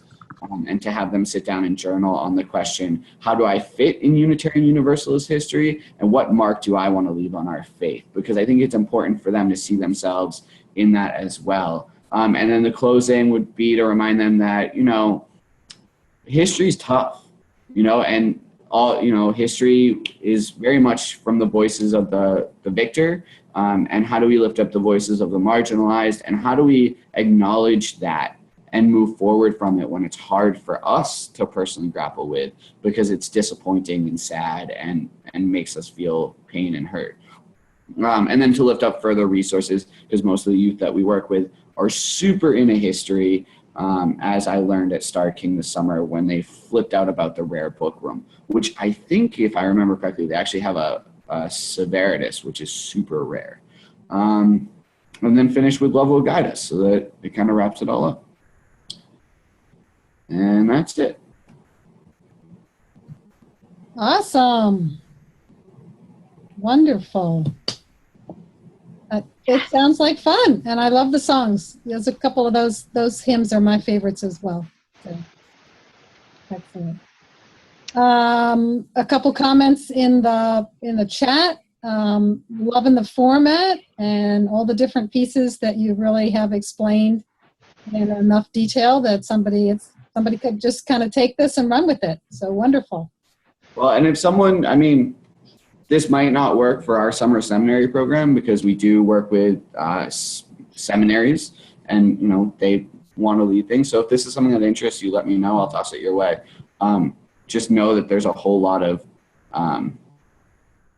Post-it notes that need to be written up. Yeah. I love working with Post-it notes. I think that's, I've been doing like an interactive timeline I've been calling interactive timeline the ones I'm doing on the computer where you click on the links, but this is really an interactive timeline with the Post-its, and then I loved having them find the dates. That's great. I think that's cool. Have you done that before, where you ask them to use their phone to find information for their like processing? Not for UU history in particular. My standard UU history workshop is a couple of stories and then the chalice explanation, because I like to end on that note. But I tend to, they've got computers in their pocket. Yeah. Use them, you know? Yeah, that's great. Yeah, when we used to host the UU Leadership Institute in a residential format, we had a history exercise. And that happened just organically one time where we were doing the history and people started pulling out their phones, and it was great, really. It just added a depth that was wonderful. Well, and I know it's questionable too with high schoolers because, you know, there's technology everywhere, but it's also a tool. So. All right. Well, this is great, Bart. Thank you. But we're going to let Michelle take over. We're going to give her the reins. And, you know, if anyone has to leave because of other commitments, we understand. We wish you well, but I hope you'll stay because Michelle's going to play games with us. So that's we're going to have some fun now. So, and Michelle, you're going to share your own screen, right? You're still muted. Okay. Can you see the screen? Yep. Yeah, okay. Okay, so I created something that I call the UU game, and it could be used in a couple of formats. It could either be used as in a worship format that works well during a summer type service, which I actually used last week. So I have a little field testing on this. It could also be used as an adult RE program, like a game night type thing. So I have two documents to show you. I have the screens of the game, and then I have sort of what it would look like in the form of like a script if you were leading a service. So it's sort of Jeopardy-ish, but it has 5 categories. And the categories are, I use my congregation, so UUCMC, Heretics and Reformers, which I pulled from our materials, Unitarian Universalist history, current like UU today, and I'm drawing a blank on what the other one is. Before I go through the game, I might actually just show you the order of service. So this is what an order of service looked like for a summer service. So I partnered with my minister. I brought the idea to her, and she was excited about it. And so we created 2 teams. We had the Sunday School Slammers, and we had the Ministry Marvels. So we broke the room in half, essentially. And the order of service gives you an opportunity to use quotes and readings and such from our history. So the centering thought being from James Luther Adams. There's a real opportunity. There's so much opportunity with this to use information like the hymns and such, and do some history work with that. I told the story of Thomas Starr King, and then interweaved a question about it later. You could still do things like putting in your joys and sorrows and having a meditation and such. And then, so this is just all like meditation and prayer. And then the rest of the service pretty much is the UU game. And it's sort of designed to be a religious education type service. And so we had a flip chart. I got accused of cheating a lot because I kept putting my points in the wrong spot. The adults in the congregation got very competitive, which was kind of fun. So now we get down to the UU game questions. So these are the questions. This is like a script that the minister and I were using. And we have the questions and we have the answers to most of the questions inside of it. So for example, in the heretics and reformers section, I put like some additional information that you might offer the congregation, because the answer is like Margaret Fuller, but it's like, oh, by the way, she also did X, Y, and Z. So in the game, let's go to this. So we've broken the congregation up, and we started with sort of easy stuff to get people into it. You know, what's the name of the congregational president and things like that. Interesting how many people just aren't sure. And I'm going through these kind of fast because there's actually 50 questions and we got through 40 of them. So, you know, stuff that's like, so find this as like an opportunity to people have fun with it, but to also educate. I'll also say that what I did in advance was I went on our Twitter and our Facebook, and I used our internal communications to put out questions in advance and like answers. Like, did you know that Margaret Fuller was, you know, this and this? So to give people an opportunity to sort of, you know, study, if you will.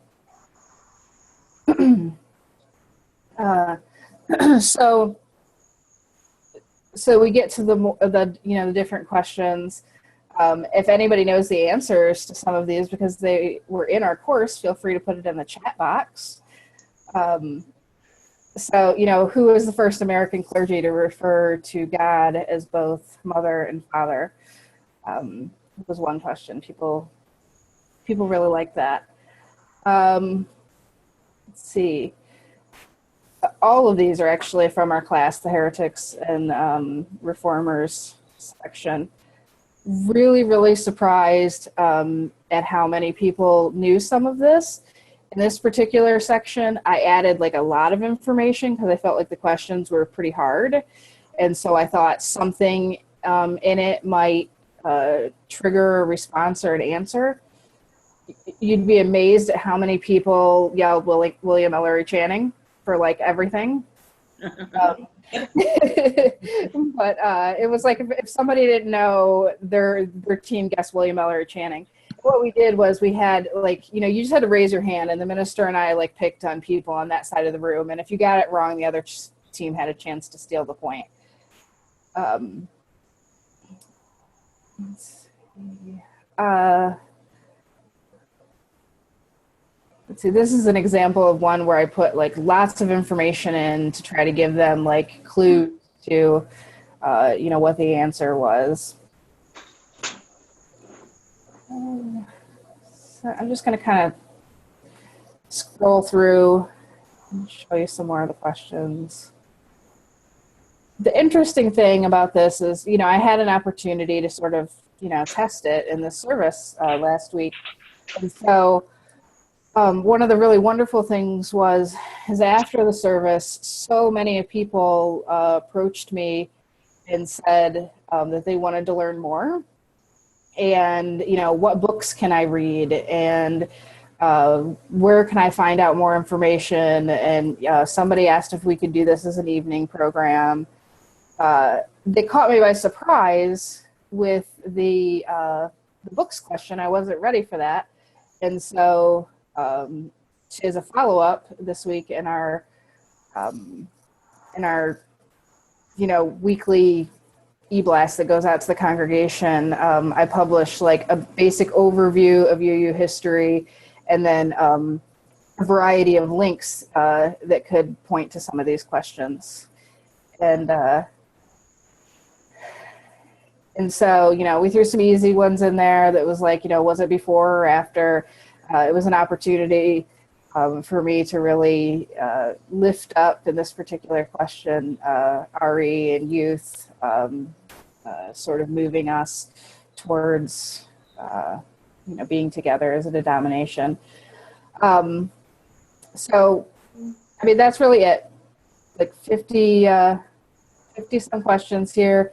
There was, I'll go to the next section. This is UU today. So it's like, amazingly, UU today was probably like one of the hardest sections for people, actually.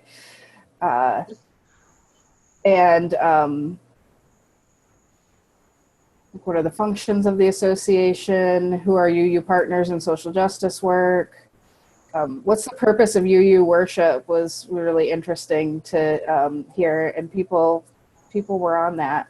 Talking about congregational polity, the largest congregation in the UUA, that was an interesting one. Nobody got it, but there were lots of good guesses. And then our final, the last one, it gave us an opportunity to talk about the study action item from General Assembly. And then the final one's all just about the principle and sources. And so that is pretty much it. I've just really found that games are a really good way to engage people and have a lot of fun. And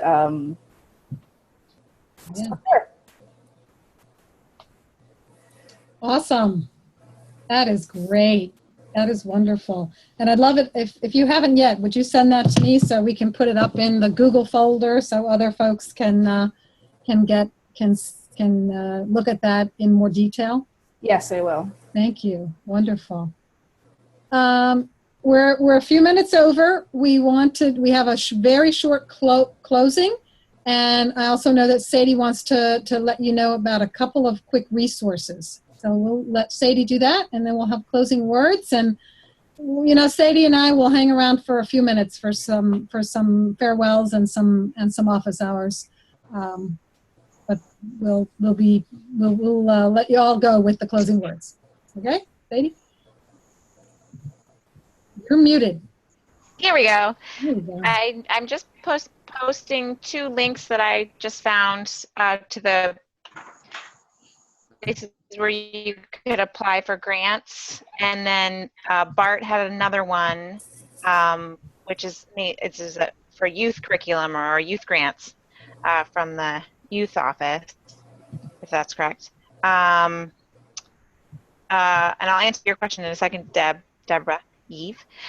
So I encourage you to flesh these out some more, and one person who's also really excited about all of your projects is Pat Kahn at the UUA, and she would love to help support these. I know she's been in touch with Terry about getting her information to the website, where there's already a page with lots of information, and so I'm just excited. This is great stuff, and thank you all for doing probably one of the hardest Renaissance modules that we have. We ask a lot of you. We do. I really appreciate how you all stuck through it.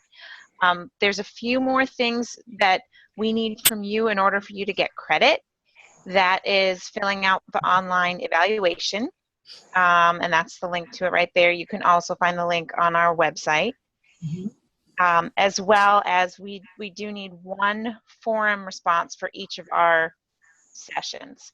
So if you could go back and look, when I checked earlier today, only 2 of you had done responses for session 5, so that we covered a lot in that session. If you could just pick one area that you just want to lift up that you're interested in talking about with your congregation, or how you've applied it even in your final project. It doesn't have to be a major post, but let's just try and hear from all of you so we can appreciate and check that off. And there was a question of how long they have access to these files. Pat, do you know that answer? I think at least several weeks, and I will check that with Pat Kahn. That she's the one who she has ownership of those pages. I don't think they want to leave them up. They're not archived forever because it's on the UUA site and they need space. So, but they definitely will be there for at least 2 to 3 weeks. And the Google folder, as long as you have access to that will never go away. So Right. Did anyone not end up having access to it? It looked like we had everybody's email, so everybody should have access, but I know some of you had trouble. I think we got everybody in the end. Hopefully we did. Good. Okay. I'm not sure so what was this question? Michelle, what's your question? The Google folder. I don't know anything about the Google folder. If you look on session 6 on our UUA site, Okay. there should be a link that says The shared folder, I the believe. shared folder as it's talking about the final projects. Yep. Did you find it? Or if you look around session 6, you'll be able to find a link. I was just Yeah, I can bring it up. After we do the closing, I can bring it up if you want to hang around for a couple minutes. I can bring it up and show you. Okay. I had that open, so. All right. great. Any other questions in the chat? People are saying Can you say farewell. your question? Anyone? Sadie, I have just a quick question for you. Sure. So I know I have to finish off the forum posts, and I'm wondering if when would be a good time to have, obviously before today was a better time to have them done, but when do you really want to have them done by? By the end of the week? We could give you another week for them? Yeah. Oh yeah.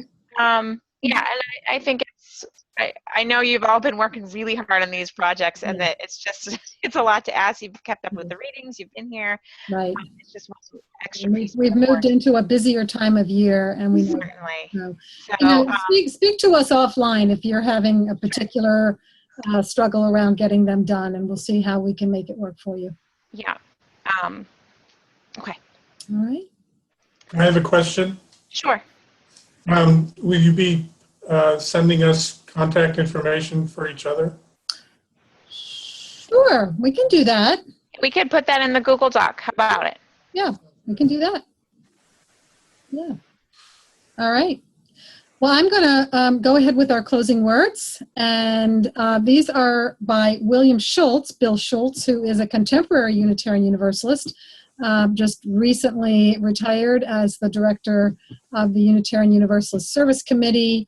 When he was many years younger, he was actually one of our UUA presidents.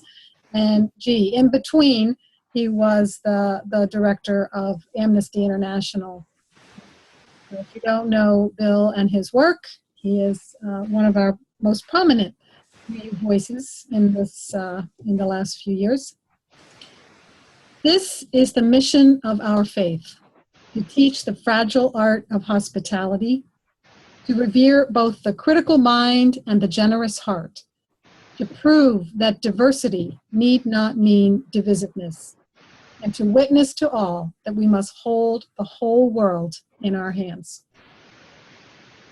So I wish you well, and thank you all so much for your commitment and for your wonderful stories, and I hope that we'll see you again. Thank you to both of you, Pat and Sadie. I really loved it. So glad. You're welcome. Thank you. I loved it too. Yay. And getting to know you. Great. Nobody wants to say bye. This is our latest one. Yeah. Bye. Yay. All right. What fun. Ooh, a lot in the chat today. I think I better save the chat. Okay, good. Thanks. Let's Did I get everyone's questions? Someone asked, who asked me another question? Scarlett, are you still here? Nope. No, it's just me. Okay. Pat, I'm just gonna. You said it's on session 6, the share thing. I think the reason I didn't, I thought you were saying it had been shared with us through Google Docs, and so I think I just probably overlooked it in the chaos of my life the last couple of weeks. Yeah. It's been a busy time for many of us, but if you go on to the UUA webpage, it's okay. I'll find it. I'm sure I'll find okay. it. I can also resend an invitation to you to access it. It is going to ask you to, it's going to tell you have to get permission. Oh, okay. You know, the reason is because it's the UUA. if I were just using my regular Google Drive, I could have put everybody on it. But because it's using the UUA, we have a corporate Google now, and so it makes us go through an extra level. I see. And I have to approve you because when I put in non-UUA addresses, it gives me a warning that says, this is not a UUA address. Michelle, I have a question for you about your service. Sure. First of all, I loved it. I thought I'm so excited. Oh, thank you. Ideas out there. It's so cool. So when people did not know the answer, like how often did they have no idea, and what? I would say it was like less than 5. Like usually somebody had an answer. Wow, that's awesome. Yeah, and people just sort of came in, and the distribution of people on each side of the room actually just kind of worked out. We were going to ask people to sort of divide themselves, but it just worked out because it was kind of a full room, and so we divided it. I think it would be. I think it would be great in this setting, and also in like a UU camp, like family camp setting. Oh, sure. It would be a neat like evening program. Just there's so many ways to do this kind of stuff, and I love it. It's very sneaky. It's a sneaky history lesson, really. Well, I came up with the idea because the teachers didn't show up for our 6th and 7th grade class one day, and so and we didn't have anybody. So I was like, oh, it's like trivia, UU trivia with the DRE. And so like I just came up with the questions like on the fly. Oh, and, wow, good for you. Kids loved it. And so then I went to Reverend Virginia and I was like, do you think we could actually do a service about this? And so she was flexible with it. So it was good. That's great. Oh, I'm so glad. And that's cool. I'm glad you got to use it as your project too. Mm-hmm. Yeah. It was more than 3 hours, but I figured because it was a service, it was good. Yeah. Yeah, I know. I mean, the thing with these projects is we've spent so much time learning about all this stuff, and then when you want to put it into practice, it really is going to be more than 3 hours, but we appreciate it. Sure. Yeah. Thanks. All right. Well, thank you both. All right. Well, it's great to have you. Yeah, have an awesome sabbatical, Pat. Oh, thank you. I'm excited. Yes, I'm strangely calm. Good. I'm thinking about all the undone things in my inbox. Just let it all go. Yeah. All right. Bye. Take care.